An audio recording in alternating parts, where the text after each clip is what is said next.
Et autre dossier en cette rentrée, le budget 2027. Pas question, dit Maud Bréjon, d'augmenter les impôts. Un budget que Jean-Luc Mélenchon promet déjà de censurer avec ses troupes. L'insoumis, candidat à la présidentielle, bénéficie d'une dynamique de campagne. De son côté, Raphaël Glucksmann a officialisé sa candidature pour 2027. C'était hier soir sur TF1. L'écologiste Yannick Jadot lui a apporté son soutien ce matin. On l'écoute. Je suis convaincu que Raphaël Glucksmann est le candidat le mieux placé, à la fois pour réconcilier les besoins de justice sociale, l'impératif écologique dont tout le monde parle, la démocratie, l'Europe, et qu'il peut gagner cette élection présidentielle. Voilà, Raphaël Glucksmann, nouveau candidat dans la longue liste pour la présidentielle. Jean Garrigue, bonjour, merci d'être sur France 24. Vous êtes président de la Commission internationale pour l'histoire des assemblées.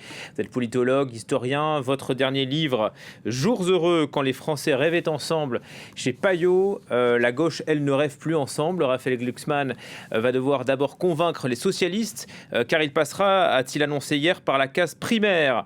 Pourquoi ce choix alors que le PS ne pèse pas grand-chose ? Alors bon, d'abord, mon dernier livre, ça s'appelle Les avocats de la République, mais c'est pas très très grave, c'est pas le sujet. Pour ce qui concerne Raphaël Glucksmann, il est obligé d'en passer par le Parti socialiste pour des raisons notamment financières. Et je dirais organique, c'est-à-dire qu'il a besoin quand même d'une infrastructure, d'une armature pour mener sa campagne, et donc il aura besoin des socialistes. Alors, le problème, évidemment, c'est que c'est une primaire, mais qu'il va avoir des adversaires, et qu'il n'est pas sûr qu'il arrive à s'imposer à ses adversaires, même s'il a mené, je dirais avec succès, la gauche et notamment le Parti socialiste lors des élections européennes, où il a fait un excellent score, où il a été un peu la surprise même de ces élections européennes.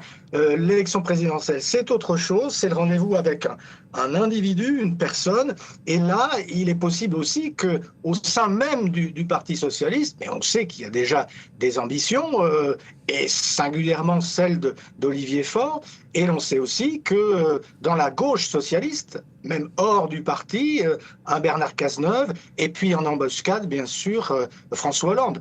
Donc, il est obligé d'en passer par les socialistes, mais je le répète, il n'est pas du tout sûr que tous les socialistes choisissent de se rallier à lui.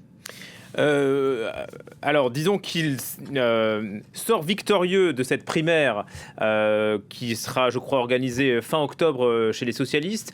Comment est-ce que Raphaël Glucksmann peut encore espérer une dynamique alors que Jean-Luc Mélenchon bénéficie d'une grande percée dans les sondages ? On va voir le dernier sondage qui fait beaucoup parler ici en France avec Jean-Luc Mélenchon qui, là, est en position de se qualifier pour un second tour. C'est la première fois.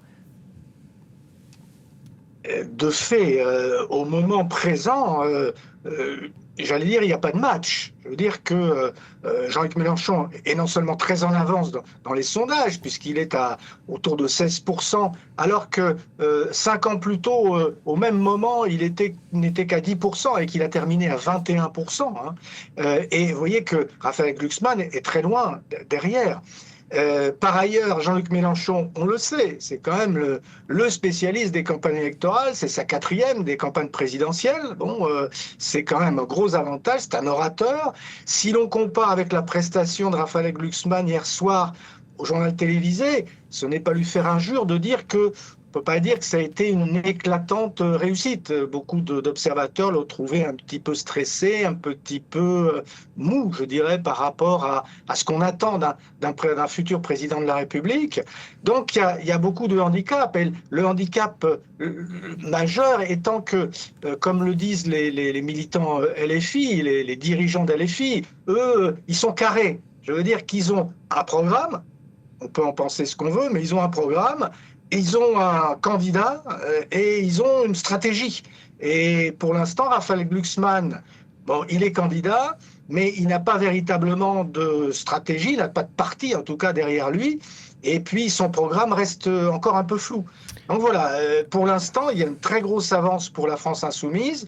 Maintenant, sauf le second tour, Jean Garrigue. Sauf le second tour, puisque Pardon Jean-Luc Mélenchon serait battu à plat de couture face à Marine Le Pen en cas de C'est ce second que tour. j'allais Et ça, vous c'est dire. peut-être un argument massu pour Glucksmann.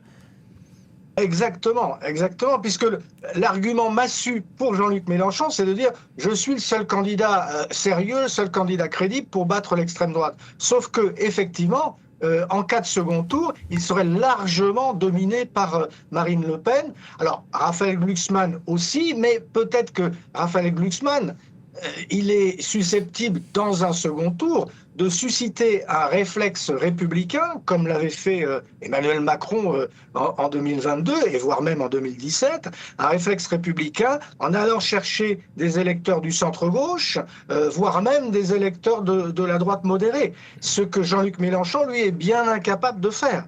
Donc voilà, pour résumer, on a un Jean-Luc Mélenchon qui est a priori un bien meilleur candidat de premier tour, mais un Raphaël Glucksmann qui serait a priori un meilleur candidat de second tour. Raphaël Glucksmann qui a, hier soir, au JT de TF1, fermé la porte à toute négociation, toute alliance avec la France insoumise. Est-ce qu'on est là face à deux gauches irréconciliables ?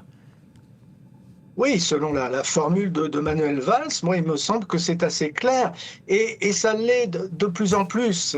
Les positionnements qui ont été pris depuis le drame d'octobre à Gaza, ce positionnement qui flirte avec l'antisionisme et je dirais même avec l'antisémitisme, les oukases de Jean-Luc Mélenchon contre ses adversaires de la gauche, l'aspect très clivant de ses prises de position font qu'il occupe une position dans l'histoire de la gauche qui est tout à fait original.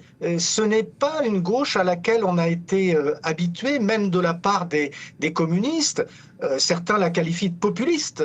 On a une sorte de leader qui est dans l'outrance permanente, dans le clivage, dans la polémique permanente.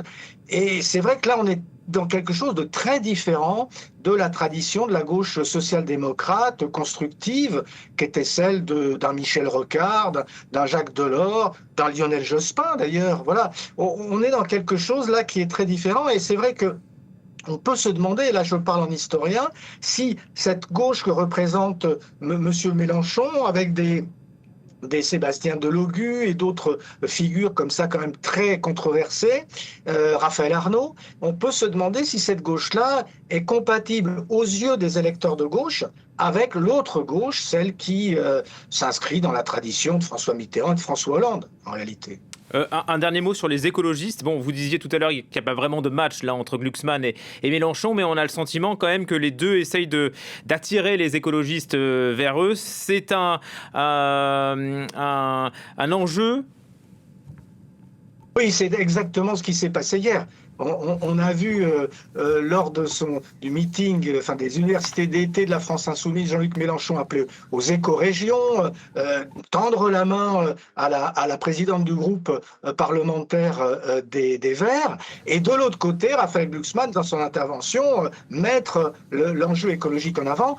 Il s'agit de séduire l'électorat écologiste. C'est un électorat qui, c'est vrai, s'est rétracté depuis quelque temps, qui avait fait un mauvais score lors des élections européennes, mais c'est une thématique qui est majeure. Et donc, on voit très bien que c'est beaucoup sur ce terrain-là que va se cristalliser l'affrontement entre d'un côté Jean-Luc Mélenchon et de l'autre côté Raphaël Glucksmann ou d'autres candidats sociodémocrates. Bon, on aura l'occasion de se revoir, Jean Garrigue. Merci beaucoup. Jours heureux quand les Français rêvaient ensemble et plus récemment, les avocats de la République. Merci et à très vite.